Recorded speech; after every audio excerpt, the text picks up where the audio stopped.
Saudara-saudara, jumpa lagi dengan channel GKIP Siswoyo.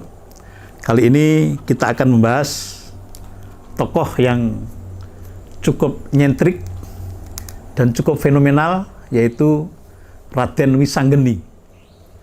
Namun sebelumnya, jangan lupa subscribe, like, share, dan komen di channel GKIP Siswoyo.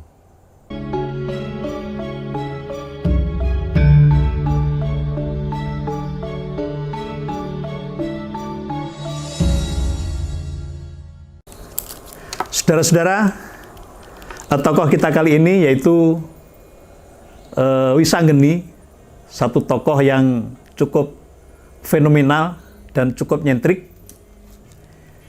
Wisanggeni ini kasatriane atau kasatriannya yaitu kasatrian Argodahono.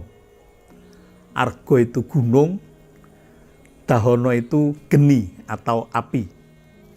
Makanya namanya Wisanggeni. Lalu, mengapa dia bernama Wisanggeni? Tentu ada kisah yang melatar belakanginya.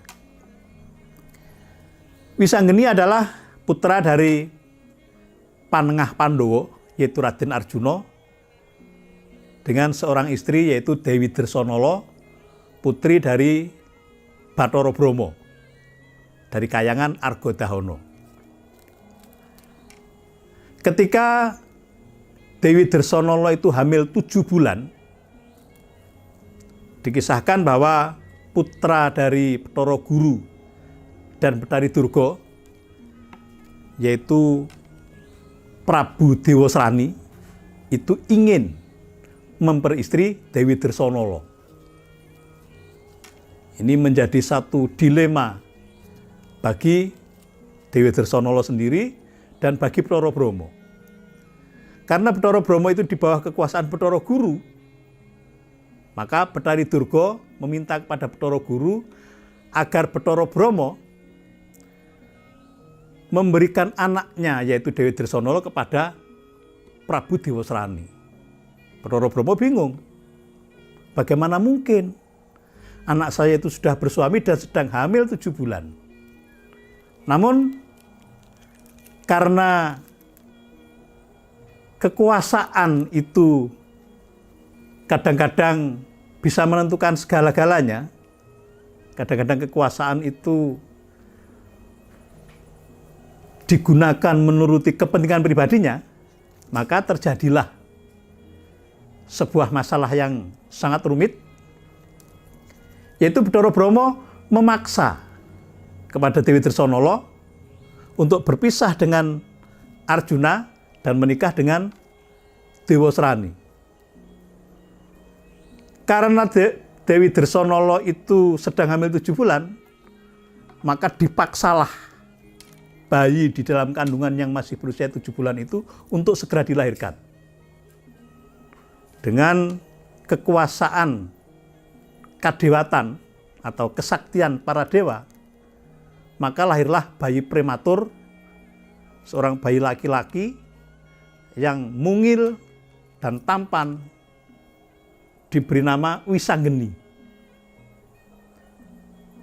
Lalu karena bayi ini nanti suatu saat dikhawatirkan akan menuntut balas kepada perbuatan Dewasrani itu, maka bayi yang lahir prematur ini dimasukkan ke dalam kawah Condrodimuka untuk dilebur, untuk dimusnahkan.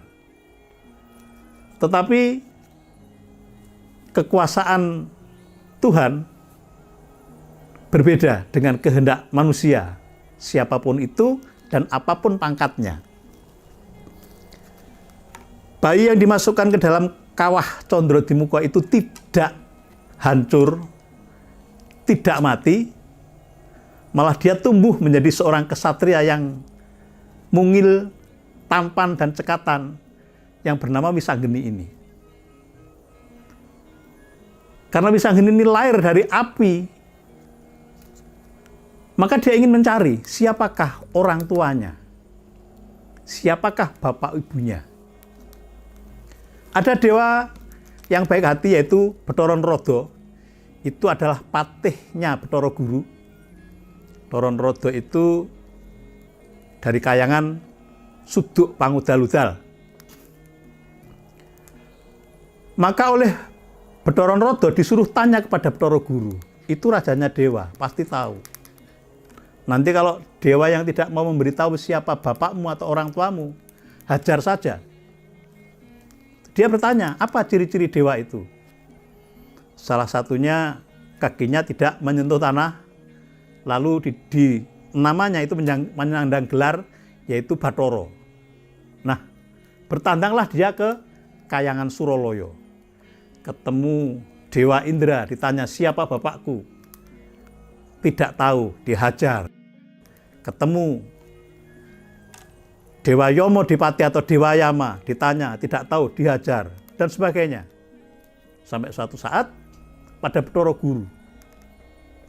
Nah, karena Bathara Guru ini tidak juga mau menunjukkan, maka dihajar juga oleh Wisanggeni. Lalu Bathara Guru menunjukkan bahwa bapakmu atau orang tuamu adalah Satriya Madukara, Panengah Pandhawa, Raden Arjuna, dan ibumu adalah Dewi Dresanala. Lalu dia tanya, bagaimana saya yang baru lahir kok sudah dimasukkan ke kawah dan sebagainya dan dipisahkan oleh orang tuanya? Maka salah satu dalang menceritakan bahwa yang bercerita kisahnya itu adalah Bathara Guru, ada yang bercerita bahwa yang menceritakan itu adalah Bathara Narada, ada juga yang mengisahkan bahwa yang menceritakan adalah Semar. Lalu karena ada biang keladi di sini yang bernama Dewi Durga dan Dewa Srani, diajar habis-habisan oleh Wisanggeni ini. Sampai dia bertemu dengan bapak ibunya yaitu Raden Arjuna dan Dewi Dresanala. Nah, inilah sekilas kisah kelahiran Wisanggeni. Jadi dinamakan Wisanggeni. Wisang itu adalah intisari. Geni adalah api. Jadi intisari dari api itu sendiri. Lalu di dalam satu kisah, Wisanggeni ini dianugerahi oleh Dewata satu pusaka yang bernama Godoyinten. Nah, menjelang Bharatayuddha Jayabinangun, perang besar antara Pandawa dan Kurawa, Wisanggeni ini ingin menjadi senopati perang. Karena dia sejak kecil ini diasuh oleh Sang Hyang Wenang dari kayangan Ondarandir Bawono atau Alang-alang Kumitir, memohon, meminta dan berpamitan kepada Sang Hyang Wenang untuk menjadi senopati di dalam perang Bharatayuddha Jayabinangun. Lalu Sang Hyang Wenang mengatakan, Wisanggeni, sebelum saya jawab permintaanmu, kamu punya tugas yang sangat penting. Tugas apa itu, Pukulun? Bunuhlah Bathara Kala. Karena itu juga menjadi satu kunci kemenangan Pandhawa. Kamu punya pusaka yang namanya Godoyinten. Lalu Wisanggeni bertandang menemui Bathara Kala, dan Bathara Kala dibunuh oleh Wisanggeni ini dengan pusaka Godoyinten. Setelah Wisanggeni berhasil membunuh Bathara Kala, dia menghadap lagi kepada Sang Hyang Wenang untuk direstui menjadi senopati perang pada perang besar Bharatayuddha Jayabinangun. Namun lain yang diminta oleh Wisanggeni dan lain pula yang dikatakan oleh Sang Hyang Wenang.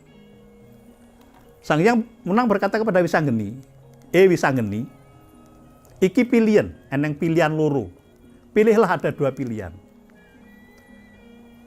Yang pertama, kalau kamu ikut perang Bharatayuddha Jayabinangun, maka Pandhawa sangat mungkin akan menderita kekalahan. Tetapi kalau kamu tidak ikut perang Bharatayuddha Jayabinangun, maka Pandhawa yang akan menang. Pilihlah. Maka demi pengabdiannya kepada leluhurnya, kepada bangsanya, maka Wisanggeni memilih yang kedua, yaitu memilih tidak bisa ikut dan menyaksikan perang Bharatayuddha Jayabinangun, namun Pandhawa menang. Lalu oleh Sang Hyang Wenang, Wisanggeni diantarkan kepada satu peristiwa moksa. Caranya yang biasanya ditampilkan oleh para dalang yaitu Wisanggeni disuruh memandang mata dari Sang Hyang Wenang, dan Wisanggeni dipandang juga oleh Sang Hyang Wenang sampai mengecil sampai hilang dengan raganya. Maka tamatlah kisah Wisanggeni dalam dunia moksa. Dia rela mengorbankan jiwa raganya demi kemenangan para Pandawa. Saudara-saudara, inilah satu kisah heroik dan nyentrik dari Wisanggeni. Namun ada satu hal yang menjadi begitu menarik, bahwa Wisanggeni ini tidak pernah menyembah, tidak pernah boso, tidak pernah lungguh, duduk, dan sebagainya. Inilah kenyentrikan Wisanggeni. Karena dia hanya berpedoman, hanya Tuhan yang dia sembah.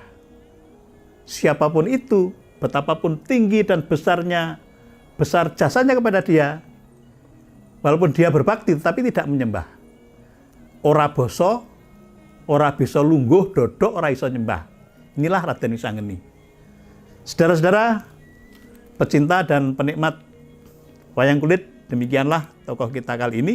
Mudah-mudahan bisa menjadi modal untuk perenungan kita, bisa menjadi referensi pengetahuan kita tentang dunia pewayangan.